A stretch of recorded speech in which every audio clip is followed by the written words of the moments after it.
યાત્રાધામ ડાકોરમાં આજે અષાઢી બીજે ગુરુ પુષ્પ નક્ષત્ર પ્રમાણે ઠાકોરજીની 252મી રથયાત્રા નીકળી હતી।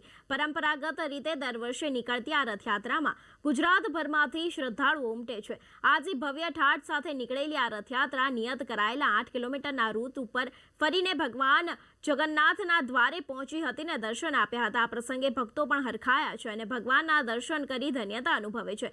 અષાઢી બીજે બરાબર સવારે 9 કલાકે ચાંદીથી સજાયેલા રથમાં ભગવાનને બિરાજમાન કરાયા હતા। આ પહેલા શાસ્ત્રોક્ત કરીને તેમનું પૂજન અર્ચન કરાયું હતું અને સાથે જ મંદિરના ઘુમટમાં ચાંદીના રથનું અધિવેશન કરીને ઠાકોરજીને બિરાજમાન કરાયા હતા। આ બાદ ભાવિકો દ્વારા રથ ખેંચીને મંદિરની પરંપરા મુજબ પરિષદમાં કુંજોમાં ગોપાલલાલજીને બેસાડીને ફણગાયેલા મગ, કેરી, જાંબુ, સાકરનો પ્રસાદ ધરાવવામાં આવ્યો હતો। ભગવાનને સુખપાલમાં બેસાડી મંદિર બહાર જોતર જોડાયેલા ચાંદીના રથમાં બેસાડીને નક્કી કરાયેલા રૂટ ઉપર રથયાત્રા નીકળી હતી। આ સમયે હજારો ભક્તોનું ઘોડાપુર રથયાત્રામાં સામેલ થયું હતું અને જય રણછોડના ગગનભેદી નાદ સમગ્ર ડાકોરમાં ગુંજી ઉઠ્યો હતો। આ રથયાત્રામાં ઢોલ, નગાડા, ભજન મંડળીઓ, કરતબબાજોની પણ હાજરી જોવા મળી હતી। યાત્રાધામ ડાકોરમાં આજે અષાઢી બીજના 252મી રથયાત્રા નીકળી, જેમાં ઠાકોરજી નગરચર્યાએ નીકળ્યા હતા અને ભક્તોને દર્શન આપ્યા હતા। રથયાત્રામાં મોટી સંખ્યામાં ભાવિક ભક્તો જોડાયા। ચાંદીના રથમાં ઠાકોરજીને બિરાજમાન કરી 8 કિલોમીટરની રથયાત્રા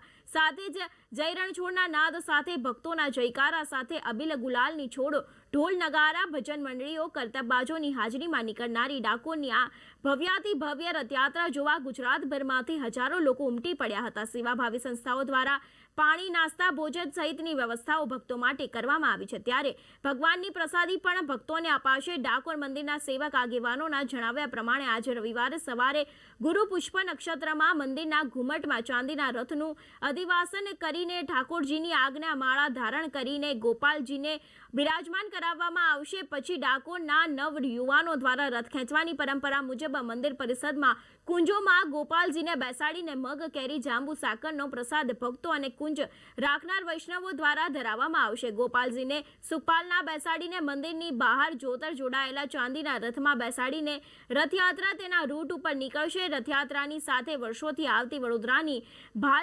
ભાલત્રાસ મંડળી, ડાકોરની ભવસાર મંડળી, વૈદ્યરાજ મંડળીઓ સાથે ડાકોરના કુર્તબબાજો છે તેને છાસ, મગવેઢા, પાણીની સેવાકીય સંસ્થાઓ દ્વારા સેવા પૂરી પાડવામાં આવશે। સાથે જ રથયાત્રા 8 કિલોમીટરના રૂટ પર નીકળશે। ઠાકોરજીની શાહી સવારી ગૌશાળા, ત્રિકામજી મંદિર, ભરત ભુવન, નરસિંહ ટેકરી, રાધાકુંડ, મોખા તલવાડી, વાડફ્રામ, રણછોડરાજપુરા, કેડવેશ્વર મહાદેવ, લક્ષ્મીજી મંદિર, સત્યભામા થઈને રણછોડજીના મંદિર પરત આવશે। ત્યાં ઠાકોરજીની આરતી ઉતારવામાં આવશે। પછી મંદિરમાં ગોપાલજીને નિજ મંદિરે બિરાજમાન કરવામાં આવશે અને પછી નિત્યક્રમ મુજબ મંદિરમાં ઠાકોરજીને ભોગ ધરાવવામાં આવશે। સુખડી ભોગ ધરાવ્યા બાદ પોઢાડી દેવામાં આવશે। આ રથયાત્રામાં ડાકોરની આસપાસ ગામડાઓ સહિત ગુજરાતભરમાંથી ડાકોરના ઠાકોરની રથયાત્રામાં શ્રદ્ધાળુઓ જોડાય છે। 8 કિલોમીટર ચાલીને ગોમતી પ્રદક્ષિણા પણ કરે છે।